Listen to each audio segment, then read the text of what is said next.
Bismillahirrahmanirrahim. Alhamdulillah. Wassalatu wassalamu ala Rasulillah Sayyidina Muhammad An-Nabiyil Karim wa ala alihi wa sahbihi ajma'in. Amma ba'du fa inna asdaqal hadithi kitabullah wa khairal hadi hadi Muhammadin sallallahu alaihi wa alihi wa sallam.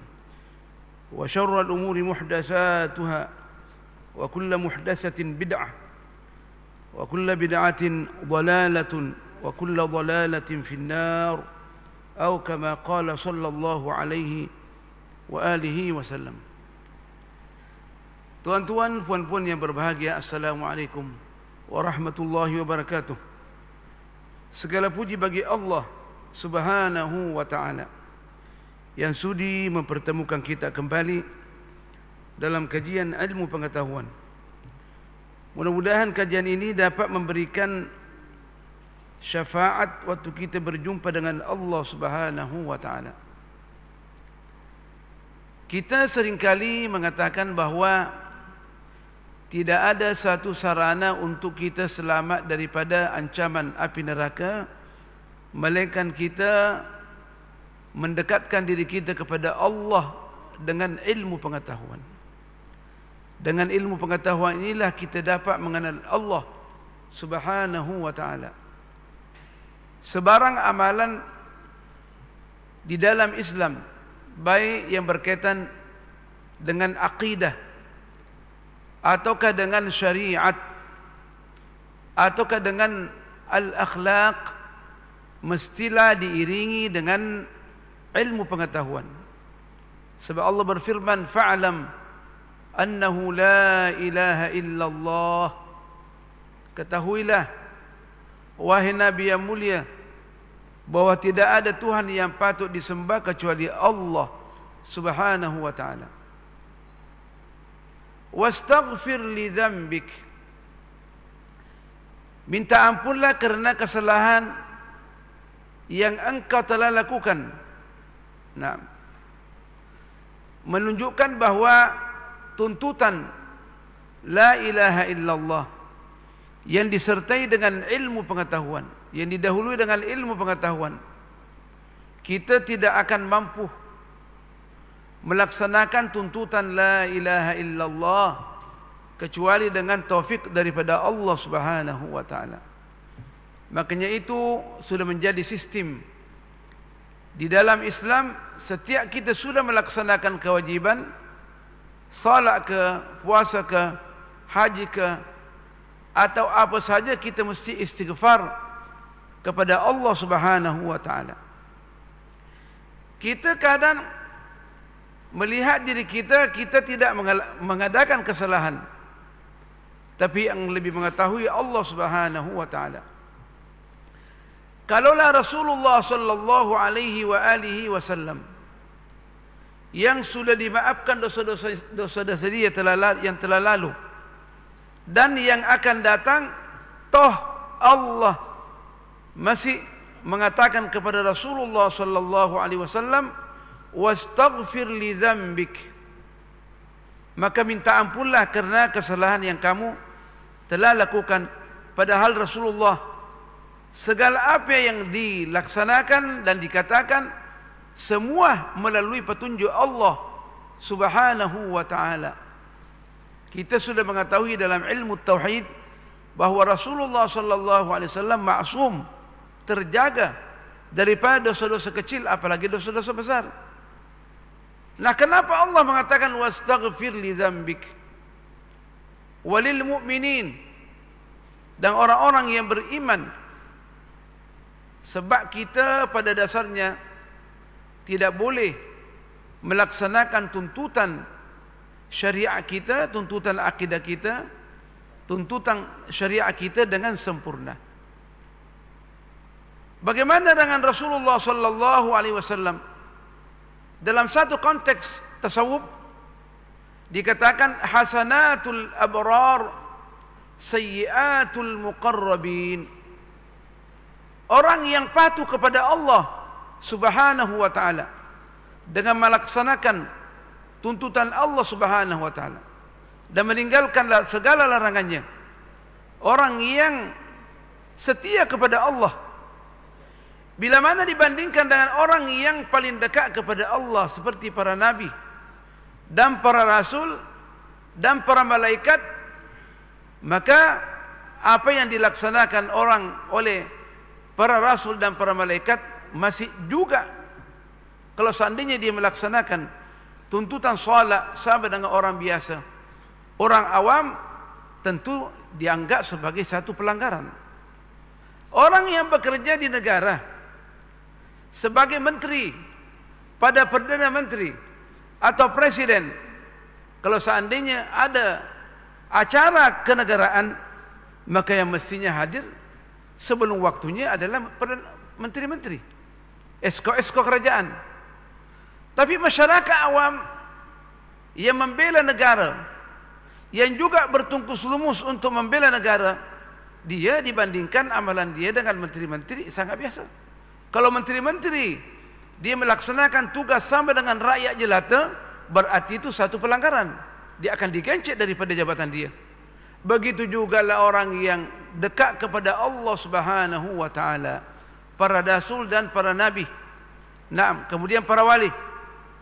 Kalaulah kita mendengarkan di setiap solat subuh, sunat subuh, ditekankan bahwa kita disuruh untuk beristighfar sama dengan istighfar para malaikat, sedangkan malaikat tak mempunyai syahwat.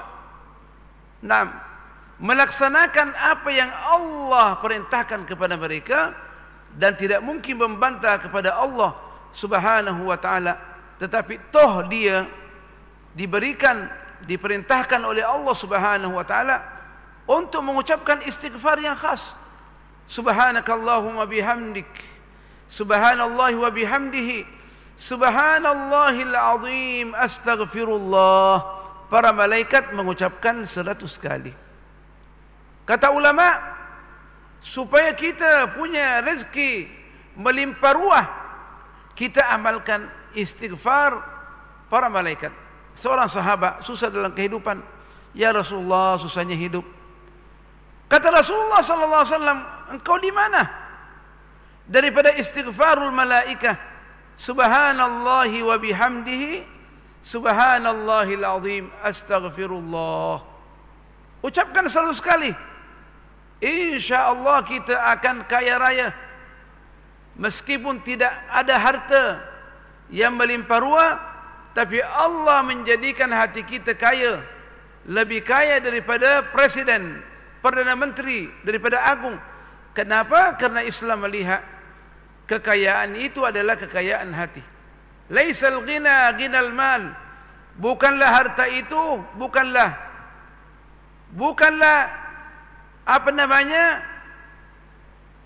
adanya orang mempunyai harta yang banyak merupakan matlamat yang khusus. Naam, tetapi adanya hati kita, naam, rindu kepada Allah Subhanahu wa taala, bahagia dengan ketetapan Allah Subhanahu wa taala, maka itulah merupakan kekayaan.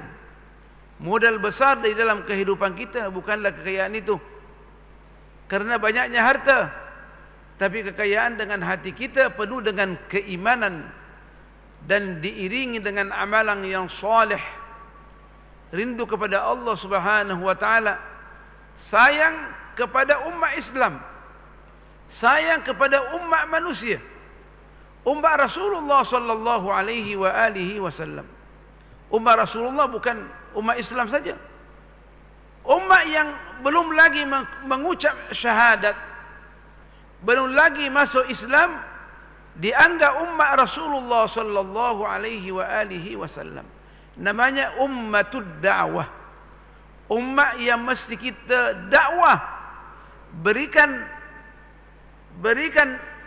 penerangan tentang keindahan Islam, berikan penerangan bahawa yang menyelamatkan mereka hanya beriman kepada Allah Subhanahu wa taala dan melaksanakan tuntutan keimanan. Dan semua pendakwah akan ditanya oleh Allah Subhanahu wa taala, kenapa tidak menyampaikan dakwanya? Allah tidak akan tanya, kenapa kamu tidak berdakwah ke jalan Allah Subhanahu wa taala, orang-orang yang kau kenal yang bukan Islam. Kita tak boleh mengatakan saya tak ada tauliah daripada baca agama, tak boleh. Sebab kita melaksanakan dakwah mengikut kemampuan kita. Kalau kita nak sampaikan dakwah kepada orang yang perlu kita dakwah face to face, tak memerlukan tauliah. Naam.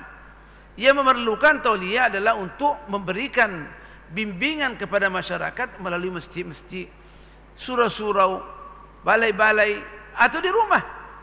Tapi untuk berdakwah face to face, apalagi melalui social media, internet, tidak ada yang melarang kita untuk mengajak mereka supaya masuk Islam.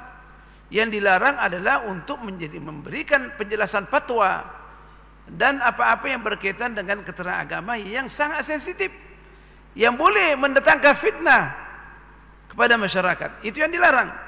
Tapi adanya kita mengajak orang pergi solat seperti yang diamalkan ahlu tabligh, jazakumullahu khairan. Pejabat agama tidak akan mengajar mereka, polis tak akan mengajar mereka. Nah, kerana hanya mengajak orang kepada kebaikan, untuk melaksanakan solat 5 waktu, untuk bersyahadat, tak perlu tauliah. Nah, tauliah adalah adanya orang tu nak memberikan keterangan khas kepada masyarakat seperti kita ni, memanglah mesti bertauliah. Nah, mesti setiap tahun kita temuduga untuk menyambung tauliah itu. Nah, jadi kita mesti cerdik, pandai di hadapan Allah Subhanahu wa taala. Sebab tugas dakwah bukan tugas ulama seorang. Tugas dakwah adalah tugas semua orang yang mempunyai ilmu, meskipun ilmunya satu. Kata Al-Imam Mujahid, laisal ilmu ibaratan an maktabatin. Bukanlah ilmu itu adanya orang mempunyai ilmu sampai dengan punya perpustakaan di kepala dia, di hafal belakang. Kita mengetahui satu permasalahan di dalam Islam, maka kita mesti menyampaikan kepada yang perlu menerima keterangan itu.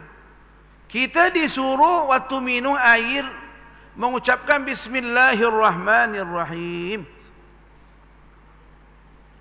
Kita menyuruh orang bila mana makan dan minum, mestilah kita mengucapkan Bismillahirrahmanirrahim, supaya apa yang kita makan dan minum menjadi berkat untuk tubuh badan kita. Sebab Rasulullah sallallahu alaihi wasallam pernah bersabda, kullu amrin dzibalin, segala permasalahan yang penting, makan dan minum adalah perkara yang penting. Sebab untuk menyelesaikan kita punya keperluan, kita punya jasmani. Dan keperluan jasmani ini bila mana kita tak kontrol, maka rohani kita akan bermasalah. Karena jasmani kita bermasalah, maka rohani kita akan bermasalah. Salah minum, tidak halal. Salah makan, maka kita boleh kita jauh daripada Allah Subhanahu wa taala. Makanya itu Allah menyuruh kita setiap makan dan setiap minum kita membaca Bismillahirrahmanirrahim. Kalau itu yang kita ketahui, maka mesti disampaikan. Sebab itu nikmat daripada Allah Subhanahu wa taala. Dan Allah berfirman, Rasulullah sallallahu alaihi wasallam pernah bersabda, "Ballighu anni walau ayah." Sampaikanlah apa yang datang daripada saya, meskipun satu ayat Quran, satu hadis mesti kita sampaikan. Yang terutama kita amalkan sebelum menyampaikan, dan kita menyampaikan kepada keluarga kita, dan kita menyampaikan kepada masyarakat kita. Masyarakat yang kecil, kemudian yang sederhana, kemudian masyarakat yang luas. Sekarang ni semua orang boleh menyampaikan amanatid dakwah melalui media, sosial media.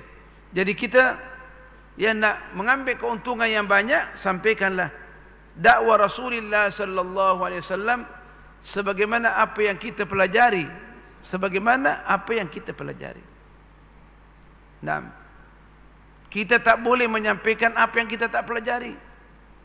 Dan segala apa yang kita faham daripada apa yang kita pelajari, dan kita sudah rujuk kepada ulama bahwa ini betul tak apa yang kita sampaikan. Nah, kita sampaikan kepada orang, barulah kita boleh seng pawat kepada orang lain. Mesti yakin apa-apa yang kita terima daripada WhatsApp dan yang lainnya itu, mesti kita yakin tanya ulama tentang kesahihan daripada message dan maklumat yang kita terima sebelum kita pawat dan sending kepada orang lain. Tuan-tuan puan-puan yang berbahagia, kita sebenarnya nak membahas mengenai fadilat pada hari Jumaat, di mana banyak lagi kekeliruan yang terjadi dalam masyarakat tentang konsep salatul Jumaat. Al-Imam Al-Ghazali mengatakan hari Jumaat ini merupakan hari yang agung. Agung maksudnya orang yang datang salat Jumaat mestilah dia agung di sisi Allah Subhanahu wa ta'ala. Al-Imam Asy-Sya'rani mengatakan dalam bukunya Al-Minanul Kubra, segala apa yang Allah perintahkan kepada kita, dan dia mengatakan ini amalan yang agung, amalan yang paling baik, amalan yang paling dicintai oleh Allah Subhanahu wa ta'ala, maka orang yang melaksanakan, yang diberikan taufik oleh Allah sempat melaksanakan, maka dia agung di sisi Allah, dia baik di sisi Allah, dia terbaik di sisi Allah, dia yang paling dicintai oleh Allah Subhanahu wa ta'ala. Pada hari Jumaat ini merupakan hari keagungan bagi seluruh umat Islam. Dikatakan hari raya bagi orang fakir. Nah, kita semuanya fakir kepada Allah Subhanahu wa ta'ala, meskipun kita kaya, tapi Allah mengatakan antumul fuqara'u ilallah, semua kamu ini adalah fakir miskin, perlu bantuan daripada Allah Subhanahu wa ta'ala. Wallahu huwal ghani, Allah saja yang kaya. Apa yang kita miliki dibanding dengan kekayaan Allah Subhanahu wa ta'ala tak ternilai. Dunia yang kita miliki semuanya, dari barat sampai timur, kalau seandainya ada orang yang memiliki dari barat sampai timur, tidak ada nilainya bagi Allah Subhanahu wa ta'ala bila mana tidak diiringi dengan zikrullah, mengadakan pendekatan diri kepada Allah Subhanahu wa ta'ala. Rasulullah sallallahu alaihi wasallam dalam hadis yang mu'tamad, baginda pernah bersabda, ad-dunya, dunia ini semuanya la tusawi janaha ba'udatin, bila mana dibandingkan dengan akhirat, nikmat yang menunggu orang-orang yang setia kepada Allah Subhanahu wa ta'ala tak ada nilainya. Dunia yang kita miliki la tusawi janaha ba'udah, sayapnya nyamuk bahagian kanan atau dua-duanya bahagian kiri lebih berat nilainya di sisi Allah daripada dunia ini. Tentunya konsep dunia, apa yang kita miliki dan kita pergunakan untuk syahwat kita, untuk keperluan kita di dunia ini, tidak ada kaitannya dengan Allah. Dia adalah dunia. Tapi dunia yang kita miliki yang seluas itu, dan kita jadikan sebagai sarana untuk sampai kepada Allah, kita pergi salat Jumaat dengan memakai kereta kita yang baik, BMW.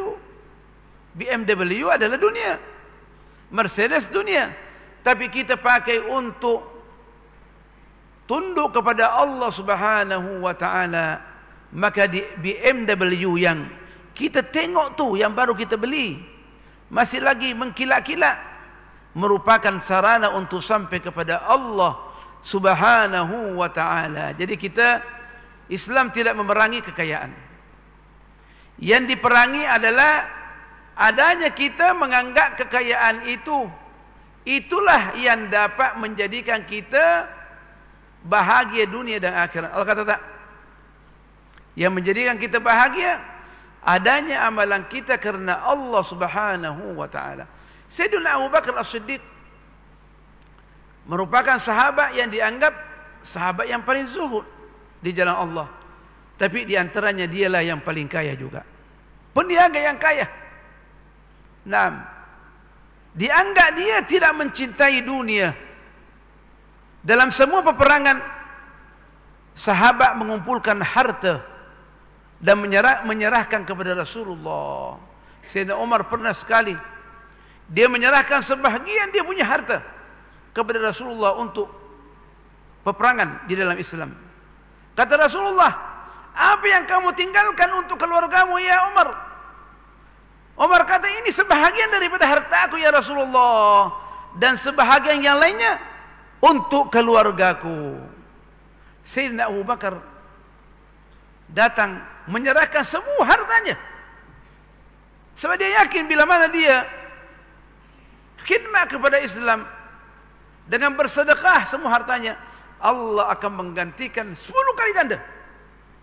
Ditanya oleh Rasulullah sallallahu alaihi wasallam, "Ya Abu Bakrin, apa yang kamu tinggalkan untuk keluarga kamu?" Ini semua harta diserahkan di jalan Allah Subhanahu wa taala. Sayyidina Abu Bakar menjawab, "Aku tinggalkan untuk mereka ya Rasulullah, Allah wa rasuluhu, Allah dan Rasulnya." Sayyidina Umar ada di samping Sayyidina Abu Bakar. Dia kata, berat, saya tidak akan mengalahkan Abu Bakar As-Siddiq hari ini. Dia pikir dia menyumbangkan setengah harta dia mengalahkan Sayyidina Abu Bakar.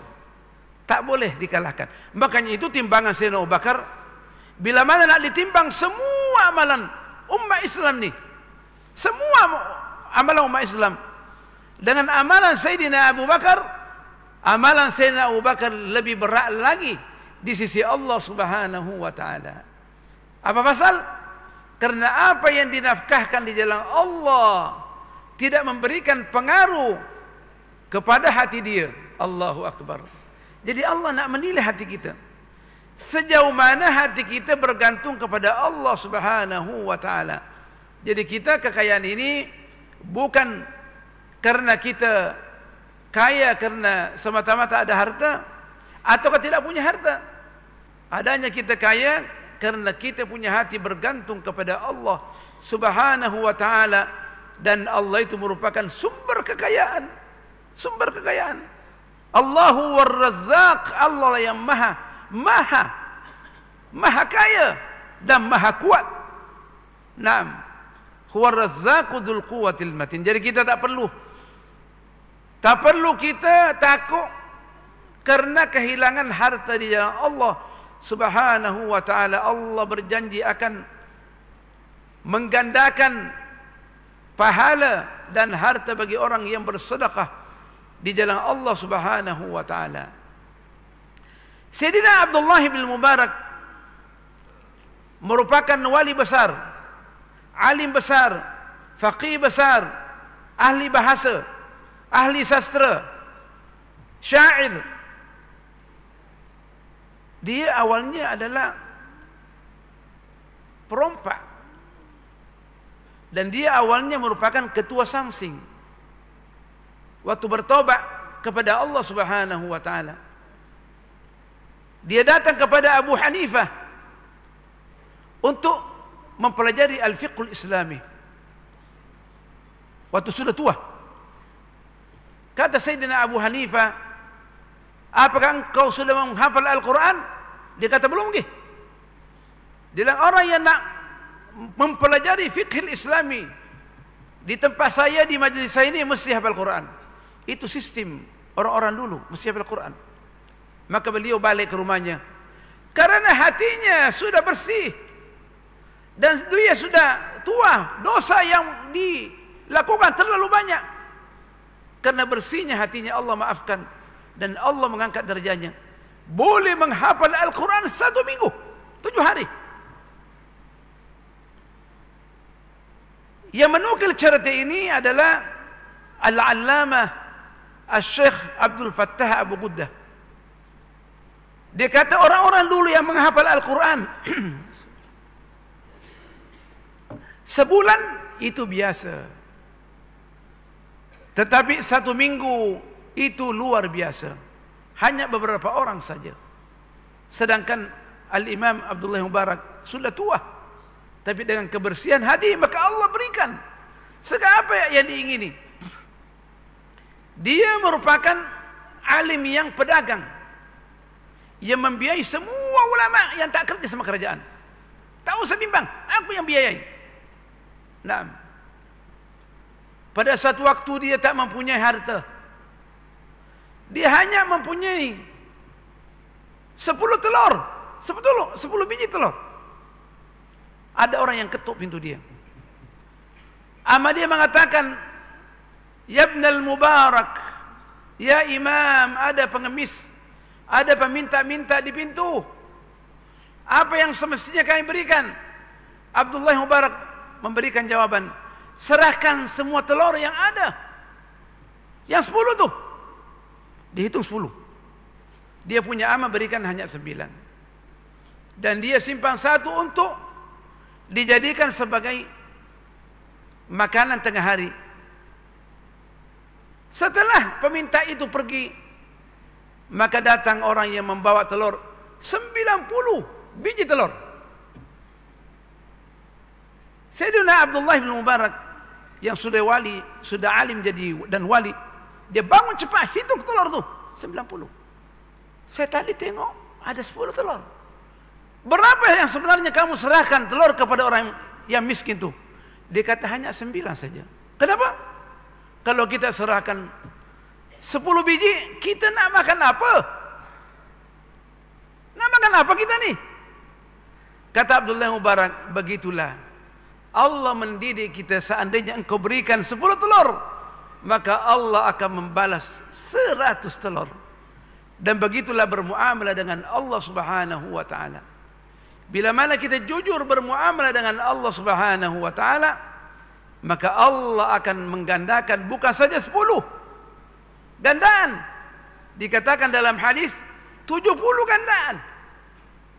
Kepada gandaan tiada yang mengetahui kecuali Allah sahaja. Datang seseorang kepada Allah Subhanahu wa ta'ala, ditimbang amalan dia, tak ada amalan dia. Dianggap sudah akan masuk neraka. Tak ada amalan dia. Kata Allah Subhanahu wa ta'ala, ada. Coba buka kad. Maka diperlihatkan kad dia. Setiap orang nanti akan memperlihatkan kad dia kepada Allah Subhanahu wa ta'ala. Inilah kad aku ya Allah. Tak ada keamalan dia kecuali asyhadu an la ilaha illallah wa asyhadu anna Muhammadar Rasulullah. Dengan hati yang bersih, tidak ada amalan. Maka setelah ditimbang amalan kejahatan dia dengan kebaikan dia yang sangat berat, maka dia punya timbangan amalan yang baik, asyhadu an la ilaha illallah wa asyhadu anna Muhammadar Rasulullah, jauh lebih berat. Dia katakan kepada Allah, bagaimana boleh ya Allah? Allah kata, tidak ada yang lebih berat daripada kata-kata Allah Subhanahu wa ta'ala. Kalimat Allah Subhanahu wa ta'ala. Perlu kita kebersihan, mempunyai kebersihan hati di dalam bermuamalah dengan Allah Subhanahu wa ta'ala. Kita kembali bahawa bila mana Allah Subhanahu wa ta'ala mengatakan kepada kita atau Rasulnya, ini merupakan hari yang agung di sisi Allah Subhanahu wa ta'ala, maka amalkan semampu kita. Sebab itu merupakan jalan keagungan. Setiap orang yang di akhirat akan diberikan istana. Pergi solat jamaah, mendapat 1 istana di dalam hadis yang sahih. Balik daripada masjid, mendapat 1 istana. Jadi 2 istana pada setiap hari. Dalam hadis sahih, paling kurang orang boleh mencatat dan mencatat istana adalah 10. Nah, dengan di mana lagi amalan-amalan yang lain.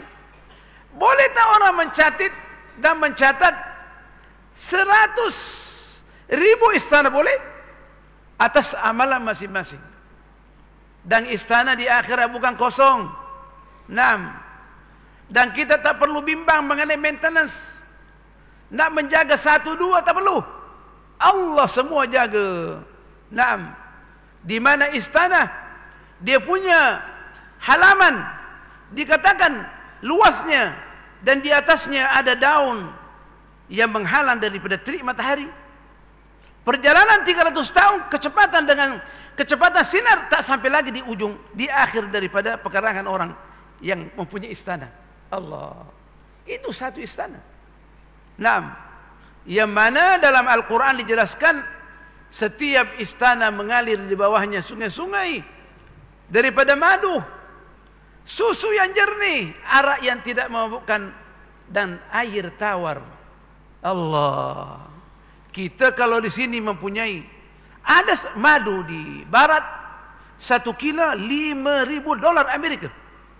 6. Madu Hadramaut yang asli sungguh kemungkinan boleh dapat $2.000. 6. Yang dijual di pasar RM100, itu mesti tengok balik, cek balik.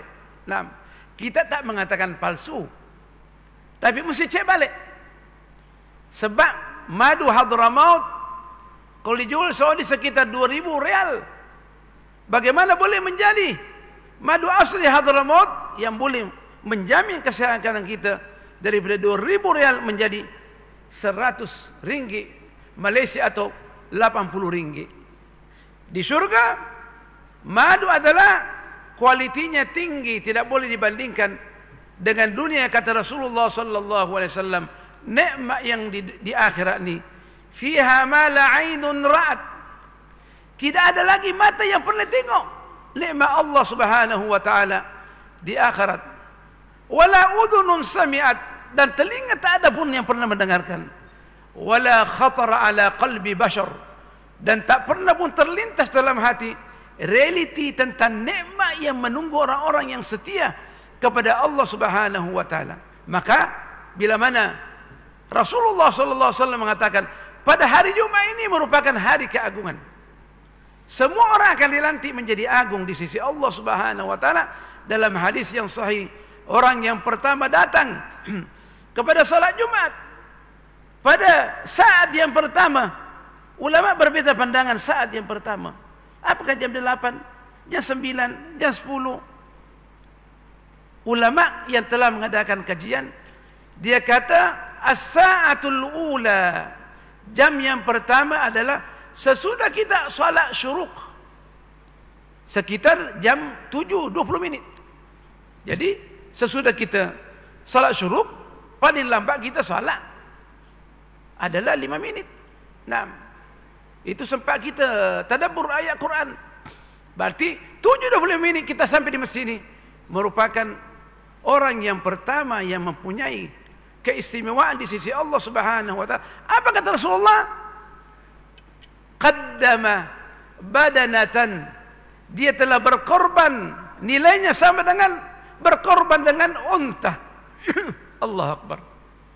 Unta di dunia akan digandakan di akhirat menjadi 10 unta, boleh menjadi 70 unta. Unta Allah Subhanahu wa taala, bukan unta manusia. Wa man raha ila al-masjid fi as-sa'ati ats-tsaniyah, yang datang pada jam yang kedua setelah 7:25 minit waktu pagi, dia seakan-akan berkorban dengan baqarah, lembu. Allah, besar lagi. Bagi orang yang datang pada jam yang ketiga,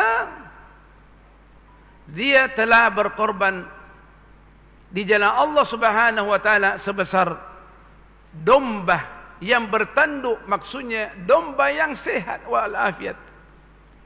Bagi orang yang datang pada jam yang keempat, maka dia seakan-akan berkorban di jalan Allah dengan berkorban ayam sahaja.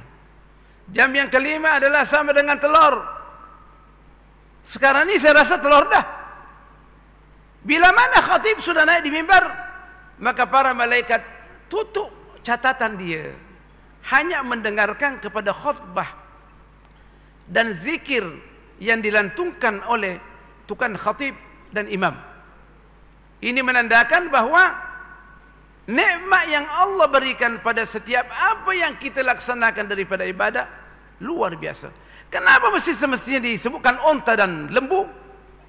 Apakah begitu nilai di sisi Allah Subhanahu wa taala? Allah memberikan pemahaman kepada manusia mengikut apa yang mereka pahami. Pada waktu itu awal Islam, Al-Quran turun, mereka yang mempunyai ontah sama dengan mempunyai Mercedes yang paling mahal. Sama halnya orang yang mempunyai BMW yang paling mahal. Kalau saya ini ustaz yang biasa mempunyai BMW, tentu saya tidak akan menyampaikan mesej Allah dengan tepat. Saya sudah kaya. Nah, dia punya onta yang banyak, maksudnya Mercedes yang banyak, BMW yang banyak. Nah, ada lembu dia. Lembu kita anggap sebagai kereta yang di bawah sedikit. Nah, kambing juga begitu. Nah, itu hanya nilai di dunia. Tapi di sisi Allah Subhanahu wa taala, nilai tidak boleh kita jangka. Nah, nilai tak boleh kita jangka. Kita akan mengetahui waktu berjumpa dengan Allah Subhanahu wa taala. Makanya itu tuan-tuan, kalau kita tengok apa yang Rasulullah sampaikan kepada kita dan Allah sampaikan kepada kita dengan memberikan contoh di dalam kehidupan kita, itu hanya pendekatan saja supaya kita boleh paham. Sebab manusia ini kalau tidak diberikan pemahaman mengikut dia punya perjalanan kehidupan, dia tak boleh paham. Sebab kita tadi telah membacakan satu hadis bahawa Rasulullah SAW pernah mengatakan, ad-dunya la tusawi janaha ba'udah. Dunia bila mana dibandingkan dengan akhirat, sayap nyamuk lebih tinggi nilainya di sisi Allah Subhanahu wa taala daripada dunia. Rasulullah kata, nikmat yang akan menunggu orang yang beriman, fiha ma la 'ainun ra'at, mata tak pernah tengok lagi, wala udhunun sami'at, telinga tak pernah dengar lagi, wala khatara ala qalbi bashar, dan tak pernah terlintas di dalam hati. Dalam tafsir Al-Khazin, orang-orang yang di surga pekerjaannya hanya bercakap tentang dunia, kehidupan di dunia. Kita duduk di sana dulu. Dikatakan sekumpulan manusia di surga, dia bercakap tentang dunia dan dia melihat burung terbang terlintas dalam hati dia supaya dia boleh makan burung itu dengan masakan yang tertentu, hidangan yang tertentu. Lalu Allah siapkan di hadapan dia. Allah. Itulah kata Rasulullah SAW.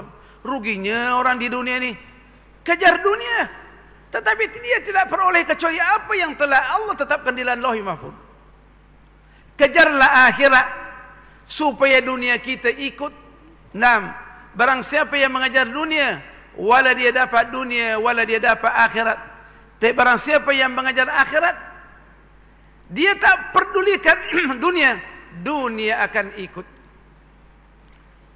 Saya rasa orang alim yang melaksanakan tuntutan Islam, yang para wali-wali itu hidup dalam kemewahan, tak pernah pun membayangkan tentang dunia, tapi dunia yang menyembah dia. Sayyidina Abdul Qadir Al-Jilani, nah, yang dikatakan Raisul Aulia, bos segala para wali, nah, mempunyai istana yang dibangun oleh kerajaan untuk memberikan majlis ta'lim, dan mempunyai orang yang khidmat, dia punya istana 2.000 orang. Dia tak pernah memikirkan bagaimana nak kasih makanan orang yang khidmat istana dia, tak pernah. tetapi dikhidmat oleh masyarakat karena dia cinta kepada Allah Subhanahu wa taala. Seorang alim, muridnya nak pergi ke Baghdad.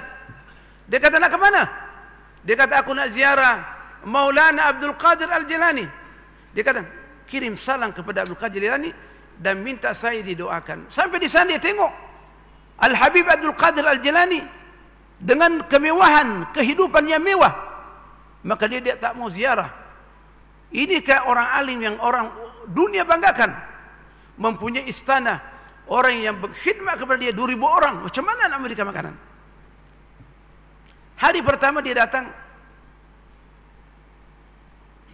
maka Abdul Qadir Jilani menanya dia, untuk apa datang ke Baghdad? Dia daripada Syria.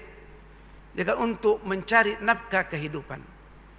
Abdul Qadir Jilani membuka jubah dia dan memberikan kepada dia. Jual ni di pasar. Waktu dia jual di pasar, semua orang nak beli dengan harga yang mahal. Ini jubah Maulana Abdul Qadir Jilani. Kaya dia. Hari yang kedua pergi kepada Abdul Qadir Jilani. Satu dia masuk di rumahnya Abdul Qadir Jilani, di istananya. Dia tengok jubah yang telah dijual tu, ada lagi dipasang oleh Abdul Qadir Al-Jilani, ada lagi dipakai tu. Maka dia berikan lagi, waktu nak balik, ambil jubah ni, jual. Saya sudah kaya Maulana. Lah, jual. Dijual di pasar. Maka dia menjadi kaya. Yang ketiga juga dijual. Kata Abdul Qadir Jilani, begitulah ya anakku, kita sudah menalak dunia, tapi dunia sembah kita. Jadi kalau kita mencari dunia, kita tidak akan kaya dan tidak mempunyai keistimewaan di sisi Allah. Kejar akhirat, maka dunia akan ikut kepada kita.